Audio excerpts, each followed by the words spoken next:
سلام سلام، اهلا وسهلا في قناه كنزه كويزين. مرحبا بكم. ان شاء الله اليوم حندير معاكم كاطو خفيف ظريف يجي بزاف بنين يدوب ذوبان وساهل وما يشدش اليد. اذا عجبكم لا فيديو تاع اليوم ما تنساوش تخلوا لي اكبر عدد من اللايكات، واللي ماشي مشتركين مرحبا بكم اشتركوا وفعلوا الجرس توصلوا في جديد.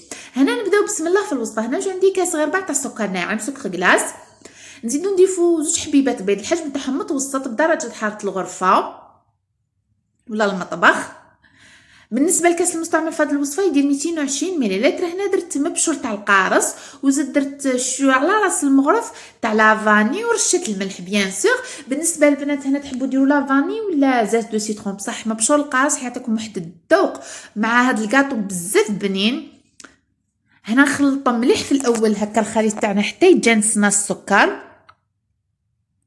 لازم البنات في هذه الوصفه تستعملوا السكر ناعم. هنا نزيدو كاس غير ربع تاع الزيت شنو ما نضيفوش دفعه وحده، نبداو نضيفوه كيما المسكوتو كيما كتشوفوا.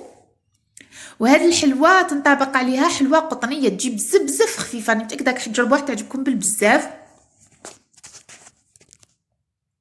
هنا البنات نخلطوا مليح الخليط تاعنا حتى يتجانسوا المكونات، ونزيدو نضيفو كاس غير ربع تاع لا مايزينا نشا. ودائما البنات الكاس اللي ديروا به الوصفه تاعكم كملوا به حتى الاخر، ما تبدلوش الكاس.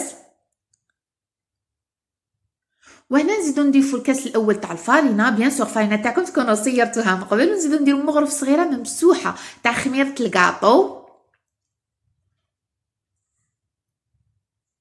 ونبداو نجمعوا الخليط تاعنا بلا ما نعجنوه نطمو فقط. بالنسبه للبنات هنا تاكلنا زوج كيسان ونص تاع فرينه، لكن انت حسب نوعيه الفرينه تاعك، كاين اللي تشرب كاين اللي ما تشربش. شنو لاباط تاعك البنات تشوفوا كيف تكون طريه نوعا ما تتلاصق في الايادي، ما تيبسيهاش وما تنشفيهاش كامل، خليها هكا شويه طريه.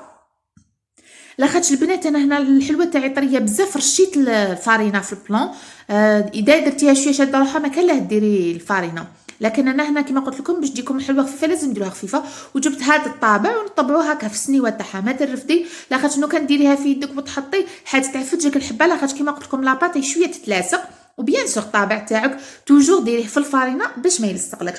وهنا البنات ندخلوها طيب على 160 درجه، كل وحده تشوف الفوق تاعها كيفاه يطيب الدرجه تاعها، تشعلها من فوق طيب بعد ما طيب لك من تحت زيدي شعلي لها من فوق تنشف فقط من فوق، خليها اللون تاعها ابيض ولصقوا حبه مع حبه. تحبي بمعجون ولا بلاجولي هنا يرجع لك اختياري، انت واش كان عندك تقدري ديري ولا تقدري ما ديريش حبه مع اختها. ها هي ونحكموا الجوانب تاعها نلصقوها تاني، تنديروا لها هذاك المعجون ولا ناباج انت واش تحبيو، نديروها نرمدوها كامل في لانوات كوكو، ومن فوق نزينوها بمعجون هكا ولا شوكولا انت واش تحبي. وهذا الشكل النهائي تاع الحلوه تاعنا تاع الياسمينه البيضاء، جات بزاف بنينه وخفيفه، ما عندي ما نقول لكم فيها قد ما نشكر لكم فيها وقليل شكل ومذاق وبنينه وتقطع ما شاء الله.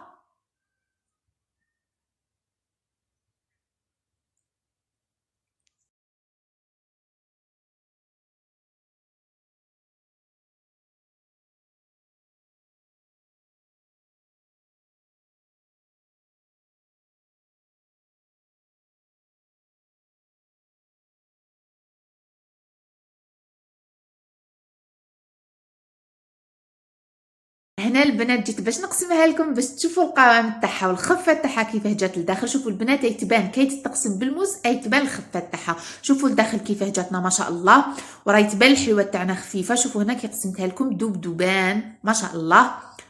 مع السلامه.